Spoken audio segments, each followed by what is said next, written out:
Hello there, and welcome to this episode of Down to Sleep. In this video, I'm reading a full story from Sherlock Holmes, The Man with the Twisted Lip, by Sir Arthur Conan Doyle. I hope that you enjoy it. Please like and subscribe for more free readings like this one, and let me know what book you'd like to hear in a comment. I'm Mad Morph, and if you enjoy this podcast or my voice and want more of me, you can find all of my links in the description below. I've put together this new series of free readings, so you can expect much more coming both here and on the podcast version over the next couple of months. I hope that you enjoy it. But if you want to get more right now, as always, you can come and join me on the Patreon at any time and get over 500 episodes instantly, 2 new readings a week, and listen to exclusive books that I can't share anywhere else. It's the sleepiest book club in the world with thousands of members, so come and join me at patreon.com/downtosleep. And in huge news, I've just opened the Down to Sleep shop, so if you don't want to pay monthly, you can just buy audiobooks by me and have them with you for the rest of your life. There's also meditations, affirmations, and even a roleplay where I'm your vampire boyfriend. You can find it all at downtosleeppodcast.com. The first 2 audiobooks available are Pride and Prejudice and The Secret Garden. And now, let's tuck you in. Take a nice deep breath for me. And let's get down to sleep.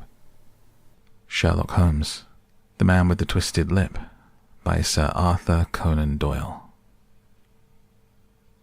Isa Whitney, brother of the late Elias Whitney, D.D., principal of the Theological College of St. George's, was much addicted to opium. The habit grew upon him, as I understand, from some foolish freak when he was at college. For having read De Quincey's description of his dreams and sensations, he had drenched his tobacco with laudanum in an attempt to produce the same effects. He found, as so many more have done, that the practice is easier to attain than to get rid of, and for many years he continued to be a slave to the drug, an object of mingled horror and pity to his friends and relatives. I can see him now, with yellow, pasty face, drooping lids and pinpoint pupils, all huddled in a chair, the wreck and ruin of a noble man. One night, it was June, 89, there came a ring to my bell, about the hour when a man gives his first yawn and glances at the clock. I sat up in my chair, and my wife laid her needlework down in her lap and made a little face of disappointment. "A patient," said she. "You'll have to go out." I groaned, for I was newly come back from a weary day. We heard the door open, a few hurried words, and then quick steps upon the linoleum. Our own door flew open, and a lady clad in some dark-coloured stuff with a black veil entered the room. "You will excuse my calling so late," she began, and then suddenly losing her self-control, she ran forward, threw her arms about my wife's neck, and sobbed upon her shoulder. "Oh, I'm in such trouble," she cried. "I do so want a little help." "Why," said my wife, pulling up her veil, "it is Kate Whitney. How you startled me, Kate. I had not an idea who you were when you came in." "I didn't know what to do, so I came straight to you." That was always the way. Folk who were in grief came to my wife like birds to a lighthouse. "It was very sweet of you to come. Now you must have some wine and water, and sit here comfortably and tell us all about it. Or should you rather that I sent James off to bed?" "Oh, no, I want the doctor's advice and help too. It's about Isa. He's not been home for 2 days. I'm frightened about him." It was not the first time she had spoken to us of her husband's trouble. To me as a doctor, to my wife as an old friend and school companion. We soothed and comforted her by such words as we could find. Did she know where her husband was? Was it possible that we could bring him back to her? It seems that it was. She had the surest information that of late he had, when the fit was on him, made use of an opium den in the farthest east of the city. Hitherto his binges had always been confined to one day, and he had come back twitching and shattered in the evening. But now the spell had been upon him 48 hours, and he lay there, doubtless among the dregs of the docks, breathing in the poison or sleeping off the effects. There he was to be found, she was sure of it, at the Bar of Gold in Upper Swandam Lane. But what was she to do? How could she, a young and timid woman, make her way into such a place and pluck her husband out from among the ruffians who surrounded him? There was the case, and of course there was but one way out of it. Might I not escort her to this place? And then, as a second thought, why should she come at all? I was Isa Whitney's medical adviser, and as such I had influence over him. I could manage it better if I were alone. I promised her on my word that I would send him home in a cab within 2 hours if he were indeed at the address she had given me.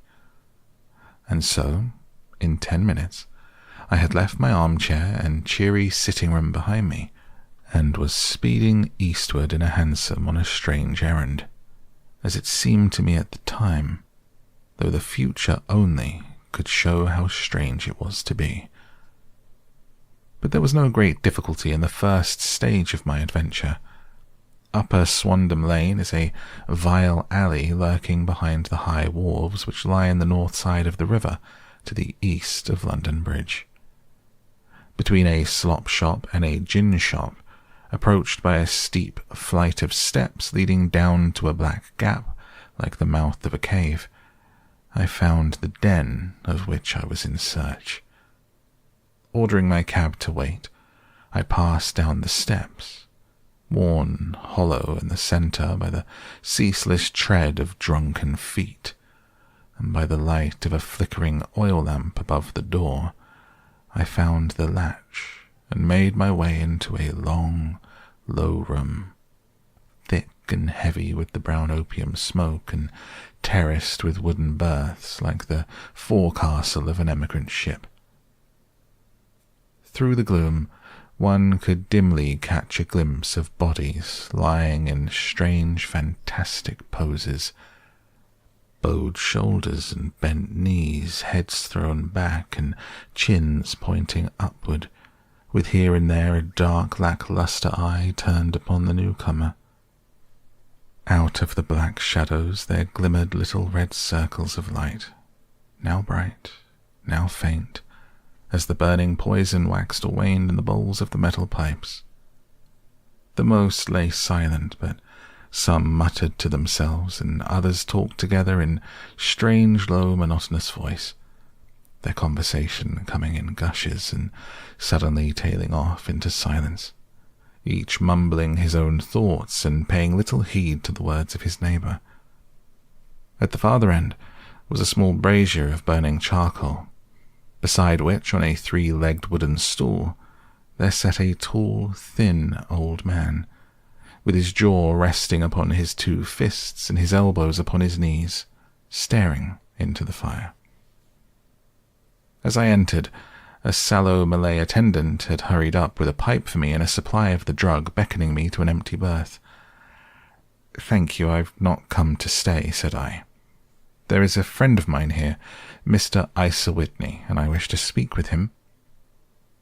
There was a movement and an exclamation from my right, and peering through the gloom I saw Whitney, pale, haggard, and unkempt, staring out at me.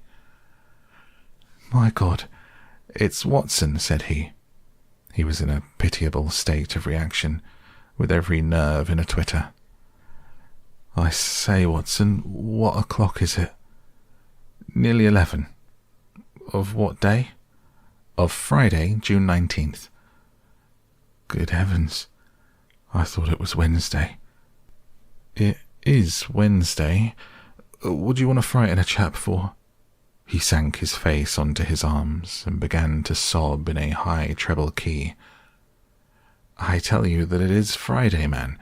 Your wife has been waiting this 2 days for you. You should be ashamed of yourself." "So I am. But you've got mixed, Watson, for I've only been here for a few hours. 3 pipes, 4 pipes, I forget how many. I'll go home with you. I wouldn't frighten Kate. Poor little Kate. Give me your hand. Have you a cab?" "Yes, I have one waiting." "Then I shall go in it. But I must owe something. Find what I owe, Watson. I'm all off colour. I can do nothing for myself. I walked down the narrow passage between the double row of sleepers, holding my breath to keep out the vile, stupefying fumes of the drug, and looking about for the manager. As I passed the tall man who sat by the brazier, I felt a sudden pluck at my skirt, and a low voice whispered, "Walk past me, and then look back at me." The words fell quite distinctly upon my ear. I glanced down. They could only have come from the old man at my side, and yet he sat now as absorbed as ever, very thin, very wrinkled, bent with age, an opium pipe dangling down from between his knees, as though it had dropped in sheer lassitude from his fingers. I took 2 steps forward and looked back. It took all my self-control to prevent me from breaking out into a cry of astonishment. He had turned his back so that none could see him, but I. His form had filled out, his wrinkles were gone. The dull eyes had regained their fire, and there, sitting by the fire and grinning at my surprise, was none other than Sherlock Holmes. He made a slight motion to me to approach him, and instantly as he turned his face half round to the company once more, subsided into a doddering, loose-lipped senility. "Holmes," I whispered, "what on earth are you doing in this den?" "As low as you can," he answered. "I have excellent ears. If you would have the great kindness to get rid of that sottish friend of yours, I should be exceedingly glad to have a little talk with you. I have a cab outside. Then pray send him home in it. You may safely trust him, for he appears to be too limp to get into any mischief. I should recommend you also to send a note by the cabman to your wife to say you've thrown your lot in with me. If you will wait outside, I shall be with you in 5 minutes."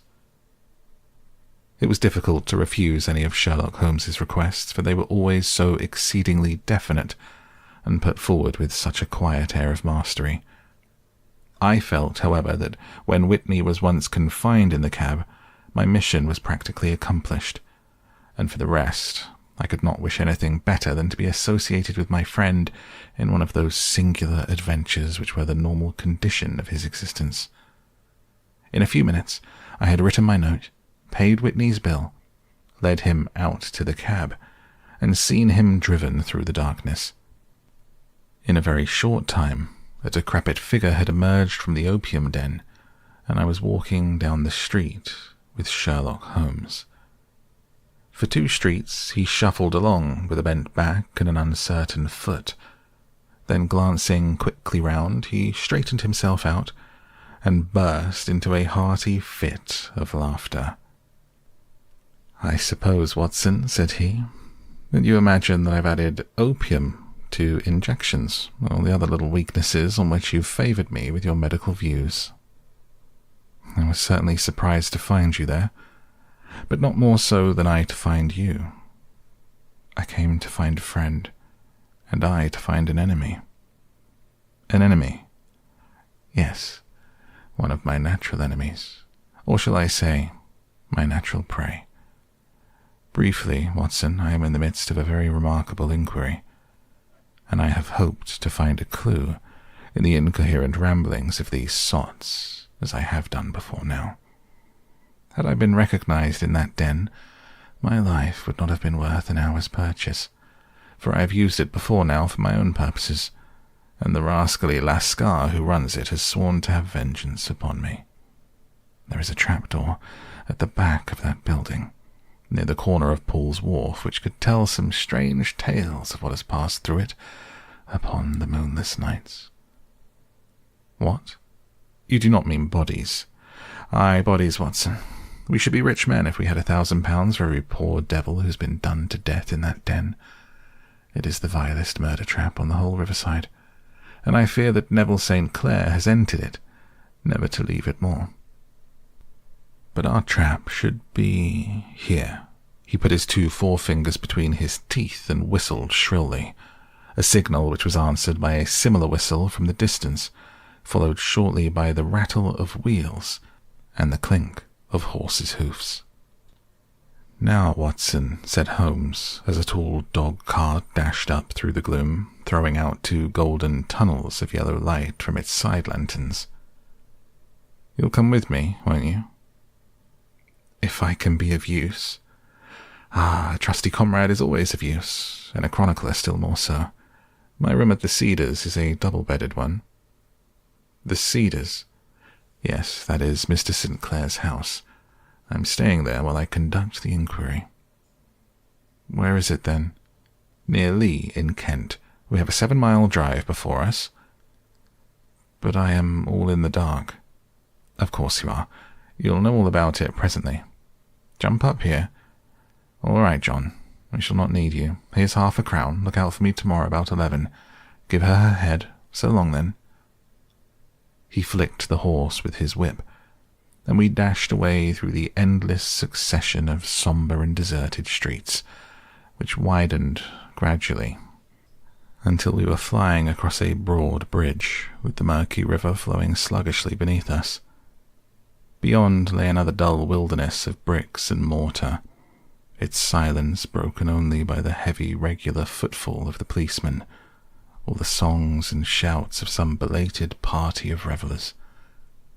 A dull wrack was drifting slowly across the sky, and a star or two twinkled dimly here and there through the rifts of the clouds. Holmes drove in silence, with his head sunk upon his breast and the air of a man who is lost in thought, while I sat beside him, curious to learn what this new quest might be, which seemed to tax his powers so sorely, and yet afraid to break in upon the current of his thoughts. We had driven several miles and were beginning to get to the fringe of the belt of suburban villas, when he shook himself, shrugged his shoulders, and lit up his pipe with the air of a man who has satisfied himself that he is acting for the best. "You have a grand gift of silence, Watson," said he. "It makes you quite invaluable as a companion. Upon my word, it is a great thing for me to have someone to talk to, for my own thoughts are not over-pleasant. I was wondering what I should say to this dear little woman tonight when she meets me at the door." "You forget that I know nothing about it." "I shall just have time to tell you the facts of the case before we get to Lee. It seems absurdly simple, and yet somehow I can get nothing to go upon. There's plenty of thread, no doubt, but I can't quite get the end of it into my hand. Now, I'll state the case clearly and concisely to you, Watson, and maybe you can see a spark where all is dark to me." "Proceed, then." Some years ago, to be definite, in May 1884, there came to Lee a gentleman, Neville St. Clair by name, who appeared to have plenty of money. He took a large villa, laid out the grounds very nicely, and lived generally in good style. By degrees he made friends in the neighbourhood, and in 1887 he married the daughter of a local brewer, by whom he now has 2 children. He had no occupation, but was interested in several companies and went into town as a rule in the morning, returning by the 5:14 from Cannon Street every night. Mr. St. Clair is now 37 years of age, is a man of temperate habits, a good husband, a very affectionate father, and a man who is popular with all who know him. I may add that his whole debts at the present moment, as far as have been able to ascertain, amount to £88, while he has 220 standing to his credit in the Capital and Counties Bank. There is no reason, therefore, to think that money troubles have been weighing upon his mind. Last Monday, Mr. Neville St. Clair went into town rather earlier than usual, remarking before he started that he had 2 important commissions to perform, that he would bring his little boy home a box of bricks. Now, by the merest chance, his wife received a telegram upon this same Monday, very shortly after his departure, to the effect that a small parcel of considerable value, which she had been expecting, was waiting for her at the offices of the Aberdeen Shipping Company. Now, If you are well up in your London, you'll know that the office of the company is in Fresno Street, which branches out of Upper Swandam Lane, where you found me tonight. Mrs. Sinclair had her lunch, started for the city, did some shopping, proceeded to the company's office, got her packet, and found herself at exactly 4:35, walking through Swandam Lane on her way back to the station.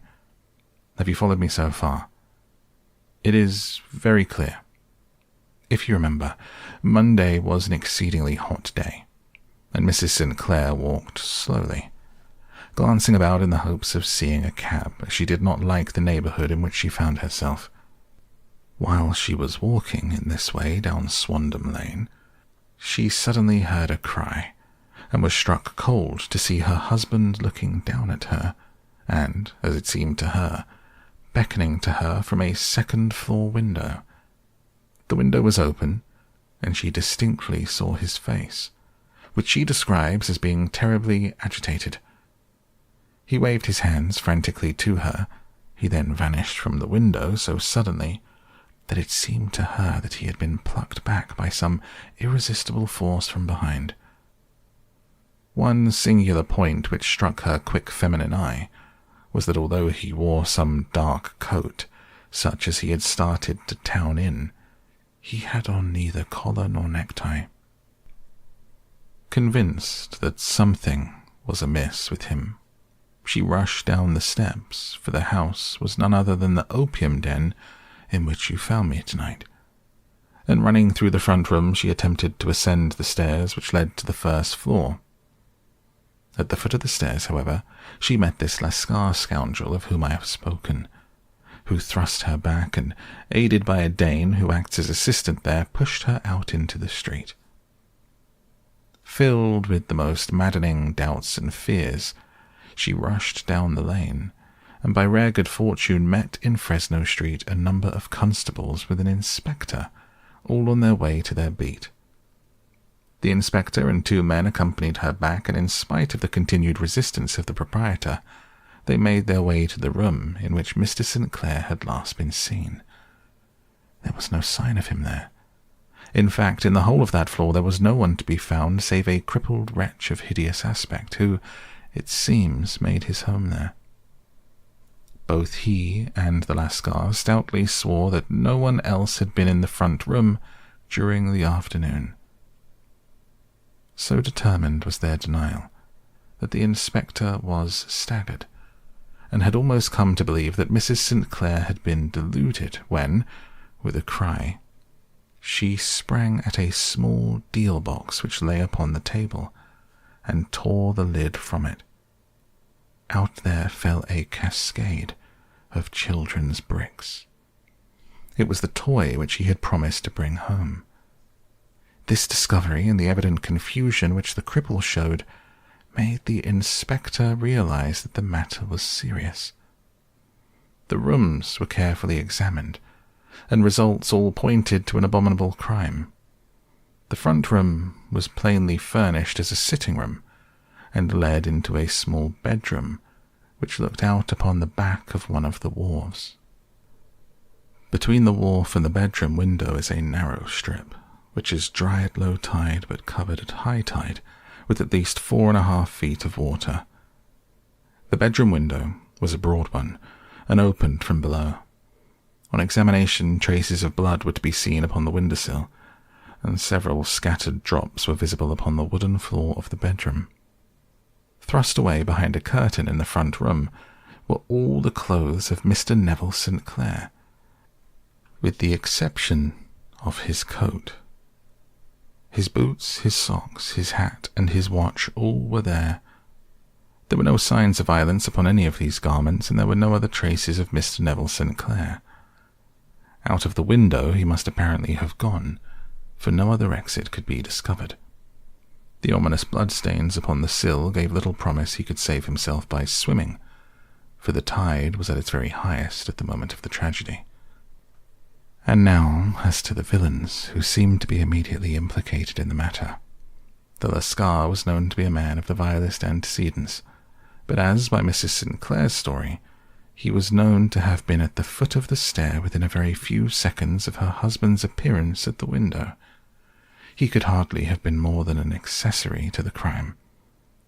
His defense was one of absolute ignorance, and he protested that he had no knowledge as to the doings of Hugh Boone, his lodger, and that he could not account in any way for the presence of the missing gentleman's clothes.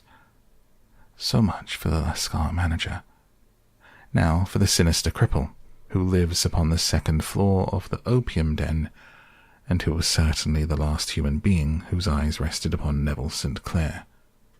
His name is Hugh Boone, and his hideous face is one which is familiar to every man who goes much to the city. He is a professional beggar, though in order to avoid the police regulations he pretends to a small trade in wax vestas. Some little distance down Threadneedle Street upon the left-hand side there is, as you may have remarked, a small angle in the wall. Here it is that this creature takes his daily seat, cross-legged with his tiny stock of matches on his lap, and as he is a piteous spectacle, a small rain of charity descends into the greasy leather cap which lies upon the pavement beside him. I have watched the fellow more than once before ever I thought of making his professional acquaintance, and I have been surprised at the harvest which he has reaped in a short time. His appearance, you see, is so remarkable that no one can pass him without observing him. A shock of orange hair, a pale face disfigured by a horrible scar which by its contraction has turned up the outer edge of his upper lip, a bulldog chin, and a pair of very penetrating dark eyes, which present a singular contrast to the colour of his hair, all marking him out from amid the common crowd of mendicants, and so too does his wit, for he is ever ready with a reply to any piece of chaff which may be thrown at him by passers-by. This is the man whom we now learn to have been the lodger at the opium den, and to have been the last man to see the gentleman of whom we are in quest. But a cripple, said I. What could he have done single-handed against a man in the prime of his life? He is a cripple in the sense that he walks with a limp, but in other respects he appears to be powerful and well-nurtured. Surely your medical experiences would tell you, Watson, that weakness in one limb is often compensated for by exceptional strength in the others. Pray, continue your narrative.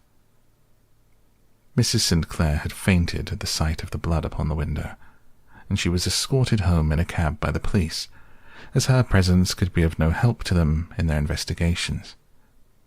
Inspector Barton, who had charge of the case, made a very careful examination of the premises, but without finding anything which threw any light upon the matter.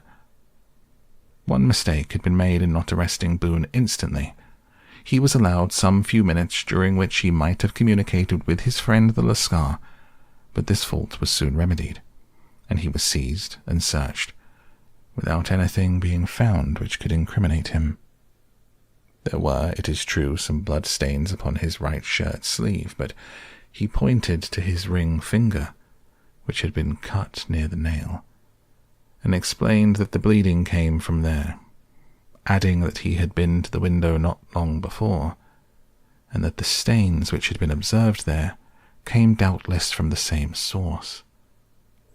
He denied strenuously having ever seen Mr. Neville St. Clair, and swore that the presence of the clothes in his room was as much a mystery to him as to the police.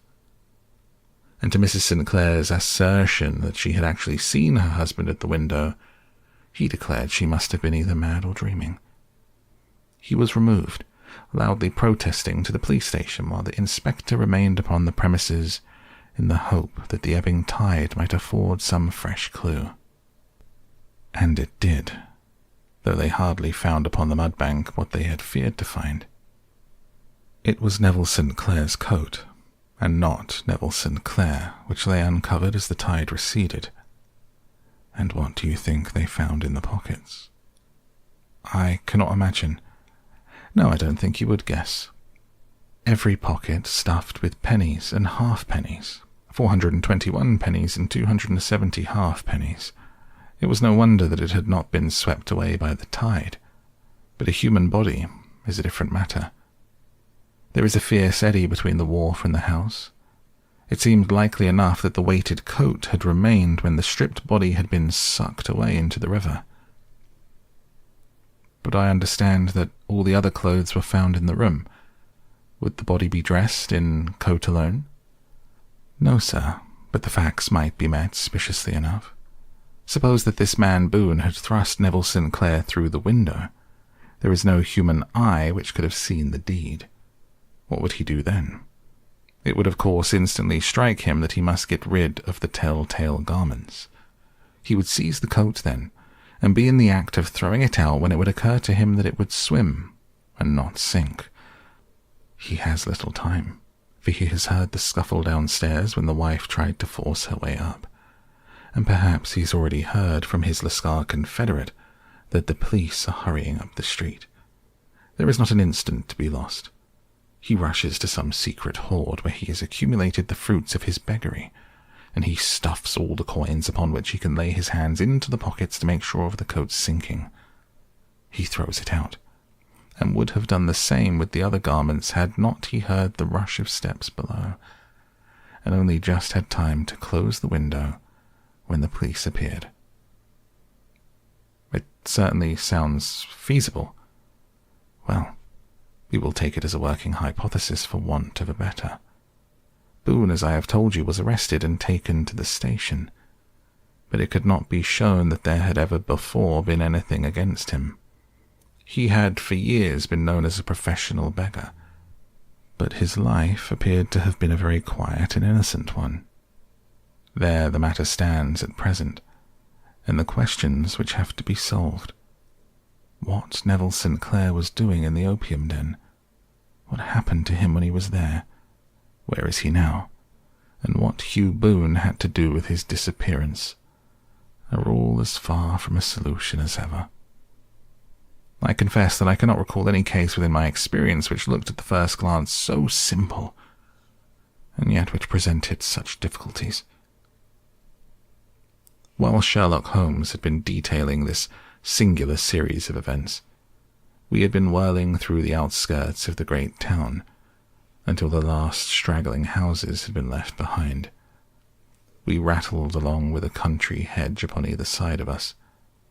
Just as he finished, however, we drove through 2 scattered villages, where a few lights still glimmered in the windows.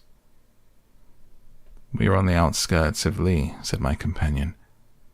"We have touched on 3 English counties in our short drive, starting in Middlesex, passing over an angle of Surrey, and ending in Kent.